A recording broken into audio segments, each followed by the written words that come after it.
Ain't no fun when the rabbit got the gun. Woo! It's a hydration situation where the locker room comes to life and the X's and O's meets the I's and U's. Yes. Oh, ain't no fun when the rabbit got the gun. What's happening in college football right now?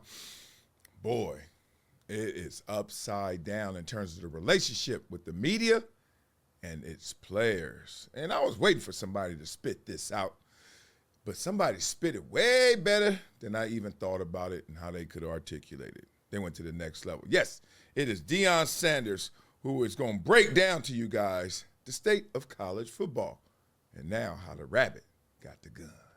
Let's go. I genuinely love these kids. I genuinely really do. It's not about what they can do for me on the football field. It's about what I can help them with in life. They're football players. Some of these guys are never going pro. But I just want to equip them with the weapons to win life. Because, you know, football has changed. The landscape has changed in football. Once upon a time, you guys never attacked college players. Now they're making more money than y'all. And some of y'all are envious and jealous about that. So you're on the attack. It was hands off for college player because he's an amateur. Remember that, guys? Now it's hands on. Go at them any kind of way you want. They're making more money than me, and I'm mad about it. I'm upset about it. I say Deion, damn, you nailed that one right there. Okay, so let's start off with announcing both corners. Ding, ding, ding, ding, ding. In this quarter, we got the journalist, the media, the beat writer, etc., who used to always sit there and practice the principles of journalism, which is communicate message to the masses. Yes, communicate the facts.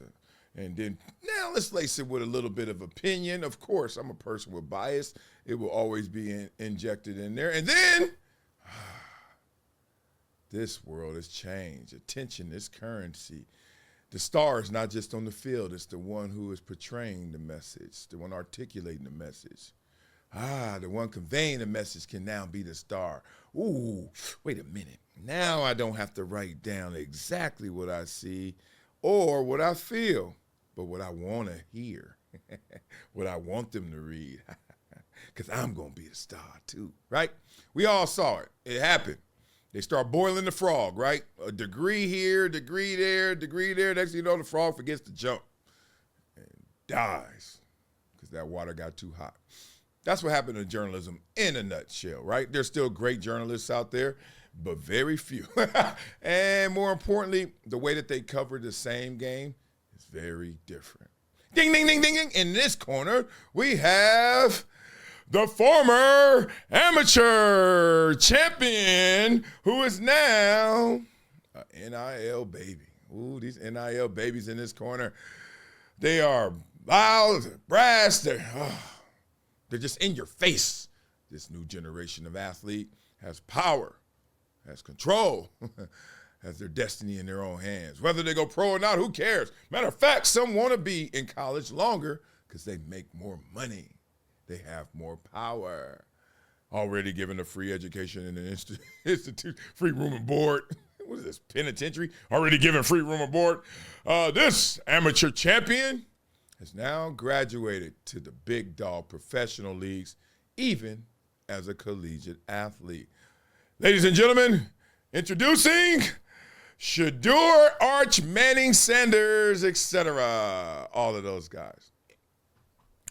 Big business, incentive-shaped behavior. So in big business, you want to know why people are acting that way?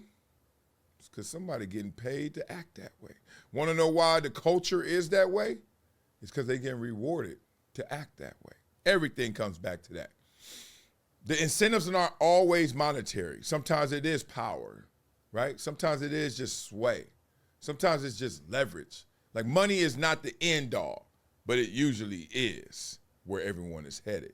But not everyone is destined for that. Some people are just destined to have the control. And if you look at this tug of war right now between the journalists and these college football players haven't even grabbed the rope yet to start to pull back because they're too busy trying to get power, control, and their money. So now let's break down what Deion said a little bit, frame by frame. I genuinely love these kids. I genuinely really do. Okay, loving the kids. A lot of coaches don't love the kids. A lot of coaches want to win with your kid. A lot of coaches out there want to flex, finish out, living out their career, fulfilled or unfulfilled. They want to continue to live out what they have done in that sport through your kid. Loving your kid?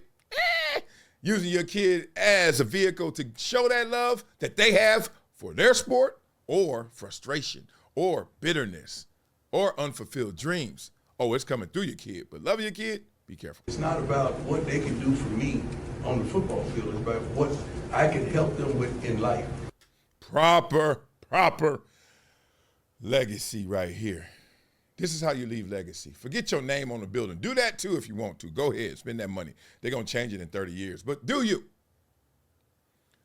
But greater legacy is arming those you love, those you know, those you contact, those who know you. That's big legacy. You don't even know them, and you have the power to speak to them. You have the power to make them go right when those forks in the road occur. That's what Deion's talking about. He's like, look, man, look, I'm Deion Sanders. I'm one of the top 10 players ever. Stop playing with me. Ever. And they don't even do that in football, top 10. You know what I mean? And he's like, I'm one. Okay? Beyond that, I get the greatest joy and fulfillment is when I'm working with you, and I know that dead end is coming in terms of your sports mortality. But guess what I'm going to do? I'm going to give you the power, the tools, the understanding, the enlightenment to your other attributes that can translate to the real world to become the greatest version of yourself, which is not a football player at the highest level. We get it. Most of you guys are not going to make it. But, boy, you could be the greatest person that you've ever met. Go, Deion. Help these kids, man. They're football players. Some of these guys are definitely going pro. But I just want to equip them with the weapons to win life. Because, you know, football has changed. The landscape has changed in football. Once upon a time, you guys never attacked college players. Remember that? Remember then? Feels like it was a long time ago. Wasn't that long ago. Now they're making more money than y'all. And some of y'all are envious and jealous about that. So you're on the attack. It was hands off a college player because he's an amateur. Remember that, guys? Now it's hands on. Go at him any kind of way you want. They're making more money than me, and I'm mad about it. I'm upset about it. It's crazy, man, how many people really put their worth, their value in just money. It's crazy. Want to know how I learned that lesson? Not growing up broke, all that kind of stuff. Nah, because I didn't even have perspective when I grew up broke, because I didn't know what rich was. I didn't know rich people. I didn't know anybody who had that dough. Knew some people that had a little more than somebody else. My auntie lived way out in the valley, and she had a swimming pool. I thought that was rich, right? Other than that, everybody who had an apartment pool, above ground pool from Kmart. I didn't know what rich was, so I never knew what money was, because I only knew what I had or what we didn't have. But you fast forward now, I know people that got that dope. And I know them well. Friends, associates, people you see in passing but have conversations with, etc. People you go over their house. I go over billionaires' houses, their homes, mansions, mega mansions, you know, like places where you can literally hide out and you not even hiding and they still don't know you there. Like they houses that big. Yeah, I go over there weekends and stuff. Friends, really, with names, and I would name drop right there, but it's not appropriate. I'll do that another time, another video. And you're like, dang, but then you start talking. And not all of them, some of them. You're like, damn, that money ain't making you, huh? Even though you're making that money. Some of them are really happy, excited. One guy I know with a B, really into a lot of good stuff. Family, business, loves to play sports, very active, energetic, all good. Good spirit, disposition. Know another one, he's all right, but stay back. Protected by vipers, stand back. Two of them like that, but B's. The two other B's, I don't like that. Another one, y'all know that's my dog, so I can't even hide that. But always making waves, always doing the next thing, always on the next frontier, happy. If you rock with me, you know a couple of these people. The point being, they're not connected to their money like you think they would be, because that's what money is. When I was broke, I thought money was going to solve these problems finish my sentences, right? Dot my I's and cross my T's for me. Then you realize, oh no, that ain't it. And what's crazy is a lot of these journalists who don't make a ton of money think that that money that they're going to seek, that they're chasing by destroying some of these athletes in terms of name, image, and likeness, once I get that money, yeah, I'm going to scratch that itch. No, you're not. You're going to be unsatisfied because you know what you did to do it. You stepped on somebody to get there.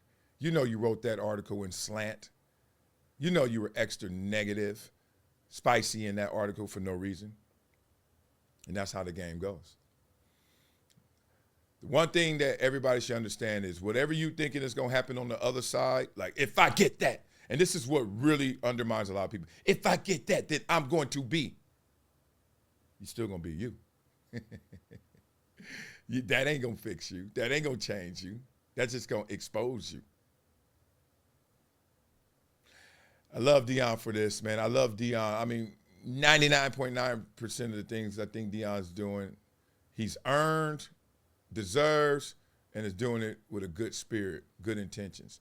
This negativity that surrounds this program, well, Jason Whitlock goes at him for, and I see JB. These are my homies, people I work with, people I know. I don't see what they see. I don't get what they get. I see a man that's really trying to do something that always going to bring attention with him. And with that, he's going to try his best to give these kids resources to equip themselves for the greater game of life, not just sports, not just football. Beat it up in the comments. Let me know what you think about Deion Sanders. Think about the relationship between the media and the players, how they don't protect the players anymore, how they go in on the players, and more importantly, educate and empower the underserved by going to projecttransition.org. Make sure you log on, become a gym member. Yes, think about it. Everybody in this world is going to become a gym member. That's my legacy. That's my goal. All right, y'all, go have a good day. Go get your EDBD to go make it to school. And I'm on the liquid diet disorder. Boy.